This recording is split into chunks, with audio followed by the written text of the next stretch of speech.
เกิดមកដល់ថ្ងៃទី13ខែមិថុនាឆ្នាំ2015នេះមានរយៈពេល6ថ្ងៃហើយតែការចូលមរណភាពរបស់សម្ដេចអគ្គមហាធម្មពោធិសាលជាស៊ីមប្រធានព្រឹទ្ធសភានៃព្រះរាជាណាចក្រកម្ពុជាសពសម្ដេចអគ្គមហាធម្មពោធិសាលត្រូវបានកូនចៅនិងក្រុមគ្រួសារតម្កល់ធ្វើបុណ្យទក្ខិណានុប្រទានទៅតាមទម្លាប់ប្រពៃណីព្រះពុទ្ធសាសនានៅភូមិគ្រឹះលេខ12ក្នុងសង្កាត់ទន្លេបាសាក់ខណ្ឌចំការមនរាជធានីភ្នំពេញជារៀងរាល់ថ្ងៃឯកឧត្តមឧបនាយករដ្ឋមន្ត្រីសខេងរដ្ឋមន្ត្រីក្រសួងមហាផ្ទៃនិងលោកជំទាវញ៉ានសខនសខេងតំណាងឲ្យក្រុមគ្រួសារនៃសពនិងឯកឧត្តមលោកជំទាវជាកូនជាចៅនៃសពសម្ដេចអគ្គមហាធម្មពោធិសាលជាស៊ីមតែងបានប្រារព្ធពិធីប្រគេនផតហាប្រសង់ជារៀងរាល់ពេលព្រឹកនិងបានយាងនិមន្តព្រះសង្ឃសូត្រមន្តចម្រើនព្រះបរិត្តស្វាធ្យាយព្រះសតបករិណាភិធម្មជារៀងរាល់ពេលល្ងាចដើម្បីឧទ្ទិសកុសលផលបុណ្យជូនវិញ្ញាណក្ខន្ធសម្ដេចអគ្គមហាធម្មពោធិសាលជាស៊ីមដែលបានធ្វើមរណកាលទៅកាន់លោកអនេកខាងមុខហើយនោះក្នុងកម្មវិធីបុណ្យទាំងពេលព្រឹកនិងពេលល្ងាចគឺមានប្រពៃពិធីសមាទានសិលតាមសិក្ខាបទជាកិច្ចរំលឹកនឹកដល់គុណបុណ្យព្រះរតនត្រ័យដ៏ខ្ពង់ខ្ពស់តាមប្រពៃណីព្រះពុទ្ធសាសនាដ៏រុងរឿងនៃយើងជាពិសេសរំលឹកដល់ព្រះសម្មាសម្ពុទ្ធព្រះបរមគ្រូនៃយើងដែលព្រះអង្គត្រាស់ដឹងនៅអនុត្តរសម្មាសម្ពុទ្ធញាណនិងព្រះធម៌វិន័យដ៏វិសេសវិសាលបន្សល់ទុកឲ្យពុទ្ធបរិស័ទគ្រប់ជំនាន់គោរពប្រតិបត្តិរហូតដល់ពេលបច្ចុប្បន្នពុទ្ធអាវាទនិងព្រះធម៌វិន័យរបស់ព្រះអង្គគឺជាប្រទីបបំភ្លឺផ្លូវដល់មនុស្សលោកគ្រប់រូបឲ្យប្រកាន់ខ្ជាប់នៅអំពើល្អអំពើជាកុសលលះបង់អំពើបាបអំពើជាអកុសលសាងនៅកុសលទានតម្កល់ទុកសម្រាប់អនាគតជាតិម្យ៉ាងវិញទៀតការគោរពប្រណិប័តនិងដឹងគុណចំពោះមេត្តាបិតាទាំងរូបលោកនៅមានអាយុសង្ខារឬមរណកាលទៅហើយក្តីដោយដែលអាចដល់លោកជំទាវជាក្រុមគ្រួសារនិងកូនចៅបាននឹងកំពុងប្រតិបត្តិនាពេលនេះគឺជាសក្ខីភាពបង្ហាញពីក្តីកតញ្ញូកតវេទិតាធម៌ដ៏ប្រសើរថ្លៃថ្លាបំផុតឆ្លើយតបទៅនឹងគុណបំណាច់ដ៏ធំធេងដែលសម្ដេចអគ្គមហាធម្មពោធិសាលជាស៊ីមមានចំពោះក្រុមគ្រួសារកូនចៅនិងសង្គមជាតិទាំងមូលក្នុងទីនេះមកតម្កល់ទុកក្នុងទីនេះសូមលំអោនកាយសូមលំអោនកាយវេថ្វាយចំពោះព្រះសង្ឃវេថ្វាយចំពោះព្រះសង្ឃមានព្រះពុទ្ធរូបមានព្រះពុទ្ធរូបក្នុងព្រះអង្គពុទ្ធជូនចំពោះព្រះវិញ្ញាណក្ខន្ធព្រះវិញ្ញាណក្ខន្ធដាច់ស៊ីព្រមទាំងញាតិកាព្រមទាំងញាតិកាទាំង7សន្តានផងទាំង7សន្តានផងដើម្បីសេចក្តីចម្រើនដើម្បីសេចក្តីចម្រើនដើម្បីជាប្រយោជន៍ដើម្បីជាប្រយោជន៍ដើម្បីសេចក្តីសុខព្រះ3ដងផងព្រះ3ដងផងសាធុសាធុសាធុសំភ្លេង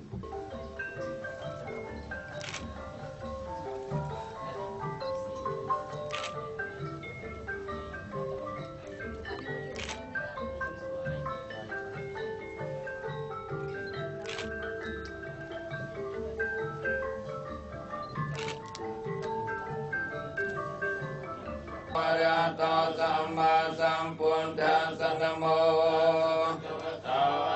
តោសម្មាសម្ពុទ្ធស្សនមោទានយេសង្ឃបិទសាកតាធម្មាសពសាកតាធម្មាឧបេកាសាយវនិយបហតបេតុកាធម្មាអាជយគមនាធម្មាមហកតារមនាធម្មាអបមានាធម្មាមេនយតាធម្មាមគិរមនាធម្មាមកេណាធម្មាបច្ចបណារមនាធម្មាអចតធម្មាបតិធម្មាអចតបតិធម្មាអចតារមនាធម្មាបតិរមនាធម្មាអជាយសុជយមង្គលេបិតបលង្កេសៃសេបតវិបាករេអភិសេកេសមពុទ្ធិអនង្អកបតោបមោទ จิสนาปัตตังตุมังกลังสุขเพียตังโสติตังสุขนาสมตานิกัตวานลพันตเตปัจจเกเน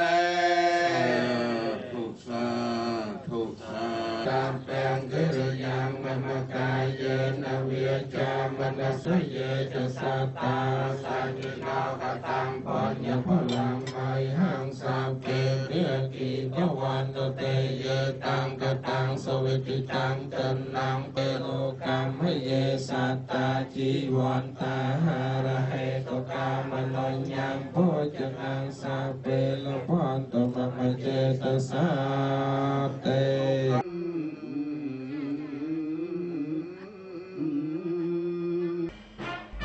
ដោយឡែកក្នុងឱកាសដំកល់ធ្វើបុណ្យតាមប្រពៃណី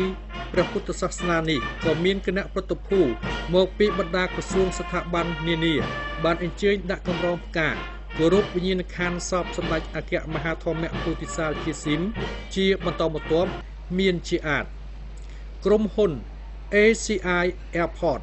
លោកអញ្ញាអៀបអេងហុង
គណៈប្រតិភូសាលារាជធានីភ្នំពេញដឹកនាំដោយឯកឧត្តមប៉ាសុជាតិវង្សអភិបាលនៃគណៈអភិបាលរាជធានីភ្នំពេញ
គណៈប្រតិភូក្រសួងប្រៃសណីនិងទូរគមនាគមន៍ដឹកនាំដោយឯកឧត្តមស្រៈខ័ណ្ឌ គ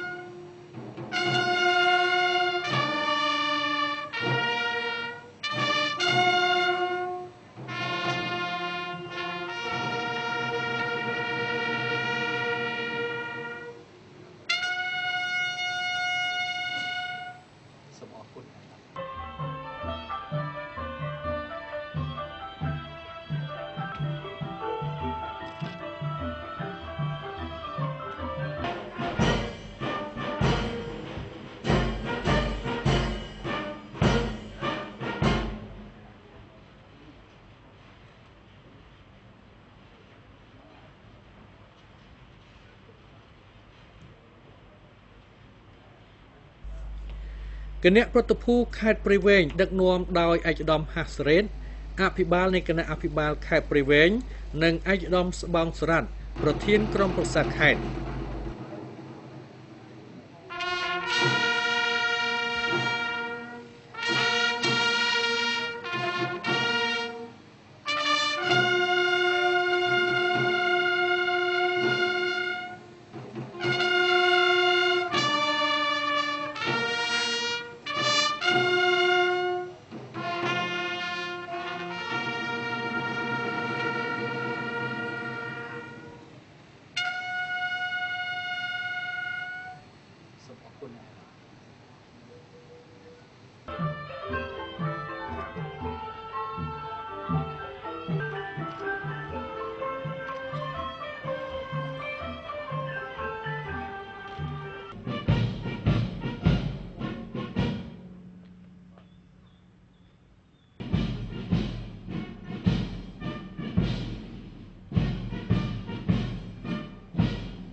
គណៈប្រតិភូអគ្គបញ្ជាការនៃកងយុទ្ធពលខេមរភូមិន្ទដឹកនាំដោយឯកឧត្តម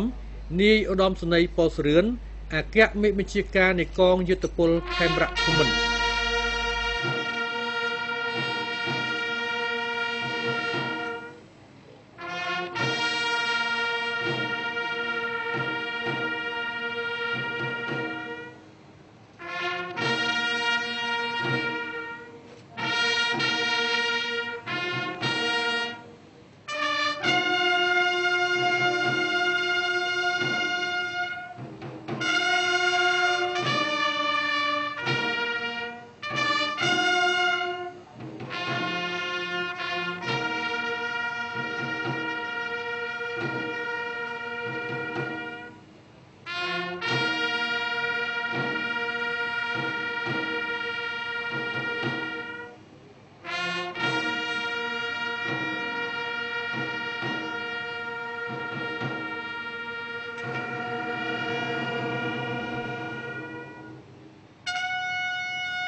គណៈប្រតិភូអគ្គស្នងការនគរបាលជាតិដឹកនាំដោយឯកឧត្តម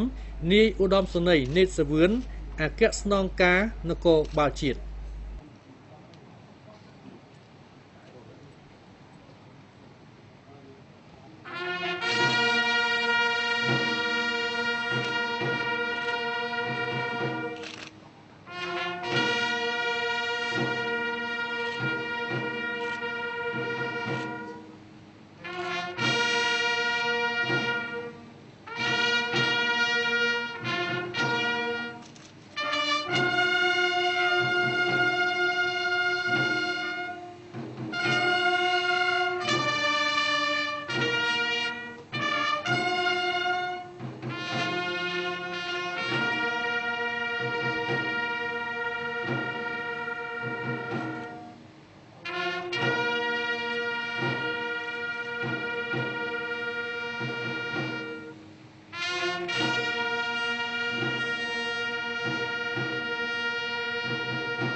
គណៈប្រតិភូបញ្ជាការដ្ឋានកងរាជអាវុធហត្ថលើផ្ទៃប្រទេសដឹកនាំដោយឯកឧត្តមនាយឧត្តមសេនីយ៍ សៅសុខាអគ្គមេបញ្ជាការរងនៃកងយុទ្ធពលខេមរៈភូមិន្ទនិងជាមេបញ្ជាការកងរាជអាវុធហត្ថលើផ្ទៃប្រទេស